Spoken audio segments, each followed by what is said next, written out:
শুধু সন্তান এদেশের মানুষের কাঙ্ক্ষিত ব্যক্তিত্ব ইখতিয়ারউদ্দিন বখতিয়ার মোহাম্মদ খিলজি প্রকৃত উত্তরসূরি এদেশের মানুষের আহ্বান বাংলাদেশ খেলাফত মজলিসের সংগ্রামী আমির শাইখুল হাদিস ইবনে শাইখুল হাদিস আল্লামা মামুনুল হক দাওয়াত বারাকাতুহুল আলিয়া আমাদের সামনে গুরুত্বপূর্ণ নসিহা রাসূল আরবি সাল্লাল্লাহু আলাইহি ওয়াসাল্লামের সিরাত নিয়ে আলোচনা উপস্থাপন করছেন।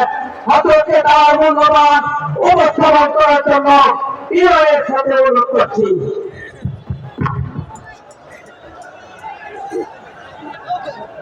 السلام عليكم ورحمة الله. إن الحمد لله نحمده ونستعينه ونستغفره ونؤمن به ونتوكل عليه ونشهد أن لا إله إلا الله وحده لا شريك له ونشهد أن سيدنا ومولانا محمدا عبده ورسوله صلى الله تعالى عليه وعلى آله وأصحابه وبارك وسلم تسليما كثيرا. أما بعد فأعوذ بالله من الشيطان الرجيم.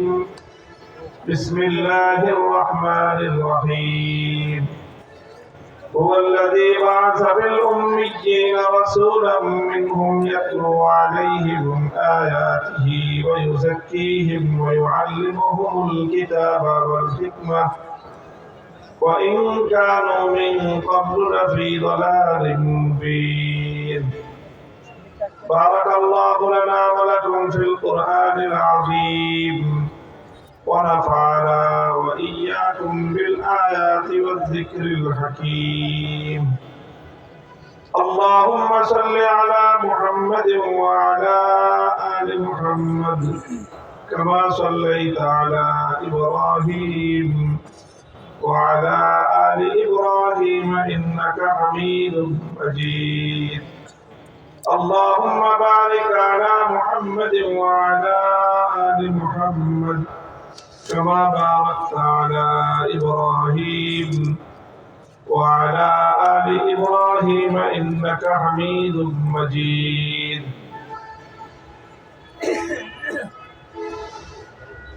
সম্মানিত সভাপতি, উপস্থিত হযরত উলামায়ে কেরাম, শ্রদ্ধাভাজন আমার বয়োজ্যেষ্ঠ মুরব্বী সাহেবান, সমবেত ইসলাম প্রিয়, কোরআন প্রেমিক, নবী প্রেমিক, তাওহীদি মুসলমান ভাই ও বন্ধুগণ, বাংলাদেশ খেলাফত যুব মজলিসের উদ্যোগে আয়োজিত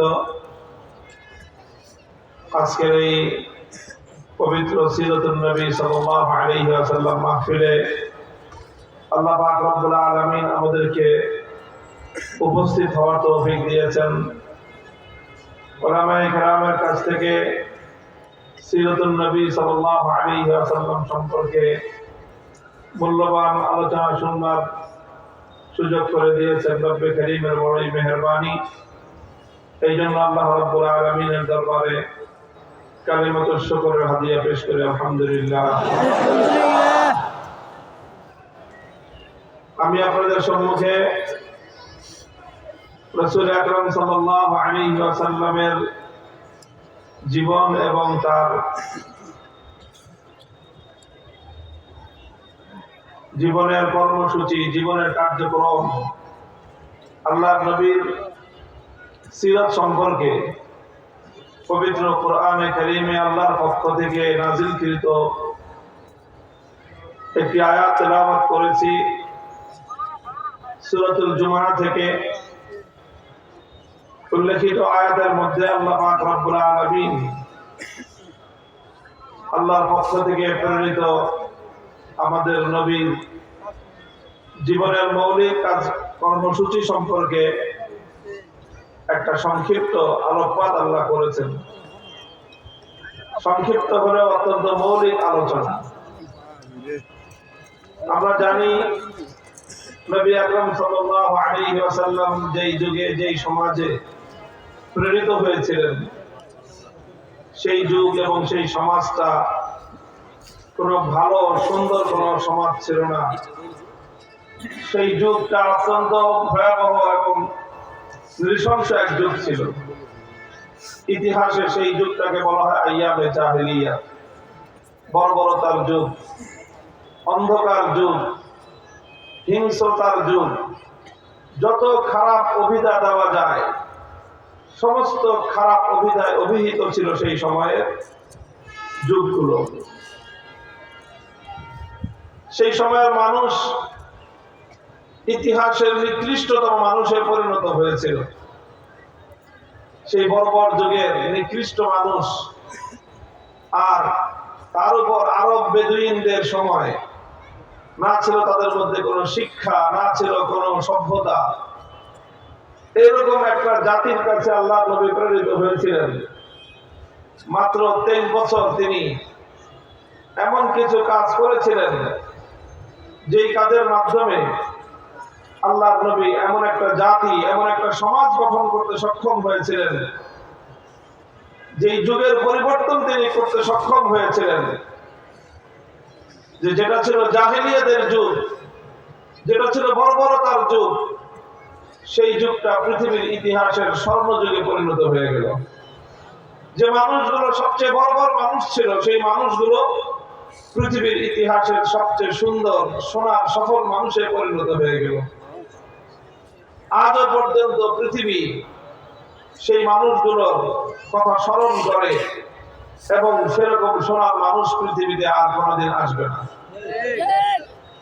এটা কিভাবে সম্ভব হয়েছিল?